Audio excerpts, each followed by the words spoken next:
मोदी सरकार द्वारा प्रस्तुत वक्फ संशोधन बिल कई दिनों से चल रही लंबी चर्चा और विरोध के बीच अंततः कल यानी 2 अप्रैल को लोकसभा में पास हो चुका है। करीब 12 घंटे तक चली बहस, विपक्ष के विरोध और आरोप प्रत्यारोप के बीच वोटिंग के बाद मोदी सरकार ने अपनी पहली कड़ी परीक्षा पास करते हुए बहरहाल लोकसभा से वक्फ बिल को पास करा लिया है। लेकिन इसी कड़ी में इसकी अगली अग्नि परीक्षा अब राज्यसभा में है, जहां से बिल आज यानी 3 अप्रैल को दोपहर 1 बजे के करीब राज्यसभा में पेश हो गया है। हालांकि उसे वक्फ संशोधन बिल पास कराने के लिए लगभग 119 सांसदों के समर्थन की आवश्यकता है।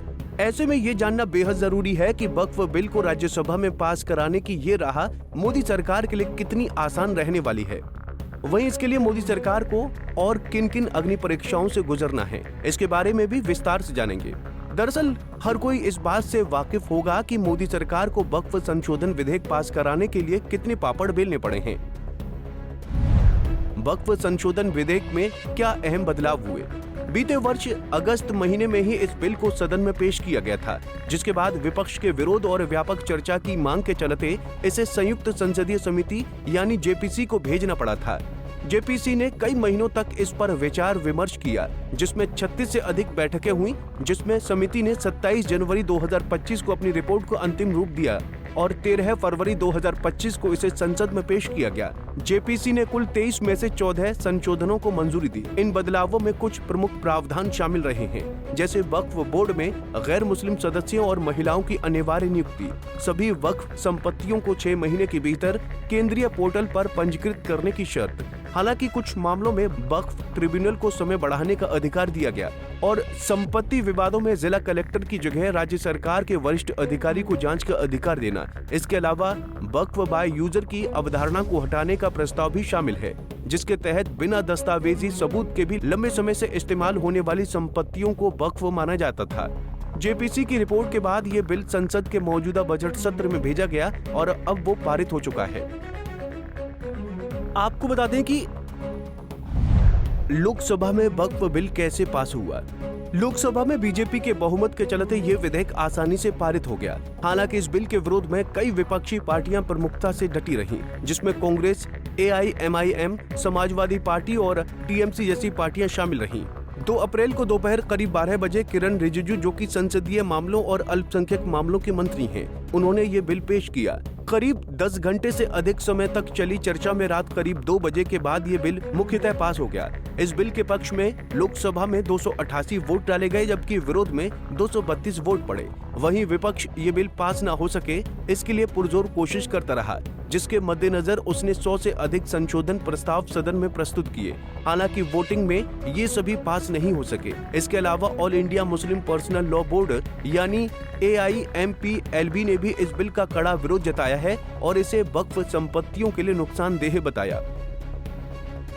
ऐसे में मोदी सरकार की अब अगली प्रमुख परीक्षा इसे राज्यसभा में पारित कराने की है।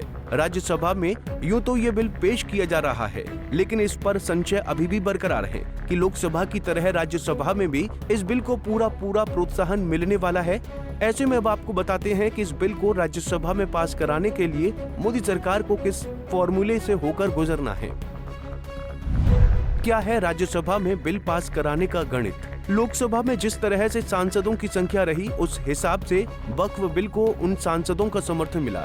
हालांकि अब जब इस बिल को राज्यसभा में पेश किया गया है, तो इसे पास कराने का गणित कुछ ऐसा है कि राज्यसभा में मौजूदा समय में करीब 234 सदस्य हैं, जिसमें से करीब 4 सीटें फिलहाल के लिए खाली हैं। ऐसे में इस वक्फ संशोधन बिल को पास कराने के लिए बहुमत का आंकड़ा 119 है, यानी 119 सांसदों की आवश्यकता है, जिसमें बीजेपी के पास 96 सदस्य मौजूद हैं, टीडीपी के पास 2, जेडीयू के पास 4 हैं, जिससे कुल आंकड़ा एनडीए सदस्यों का 113 के पास पहुंच गया है। वहीं विपक्षी खेमे की बात की जाए तो कांग्रेस के पास 27, टीएमसी के पास 13 सदस्य, सपा और डीएमके के पास 10 और अन्य के पास करीब 25 सदस्य हैं, जो कि बहुमत से कम है। वहीं राज्यसभा में 6 मनोनीत सदस्य भी होते हैं, जिससे एनडीए चाहे तो इन मनोनीत सदस्यों की मदद भी ले सकती है, जिससे उसे बहुमत हासिल हो जाएगी और उसके लिए इस बिल को उच्च सदन में पास कराने की राह आसान हो जाएगी। बहरहाल अब देखना यह है कि राज्यसभा में वक्फ संशोधन बिल पास कराने के लिए मोदी सरकार कौन से गणित का फॉर्मूला इस्तेमाल करती है और क्या जिस तरह से लोकसभा में बिल को पास कराने से पहले विपक्षी दलों द्वारा हंगामा देखने को मिला, क्या राज्यसभा में भी ऐसा ही हंगामा देखने को मिलने वाला है? वहीं सबकी नजरें इस बिल पर टिकी हुई हैं। क्या सरकार इस बिल को राज्यसभा में भी पास कराने में सफल हो पाएगी या विपक्ष इसे रोकने में कामयाब होता नजर आएगा? फिलहाल इसका फैसला जल्द ही सामने आने वाला है। Bureau report, Punjab Kesari TV. हमसे जुड़े रहने के लिए हमारे YouTube चैनल को सब्सक्राइब करें और नई वीडियो की नोटिफिकेशन के लिए बेल आइकॉन को दबाएं।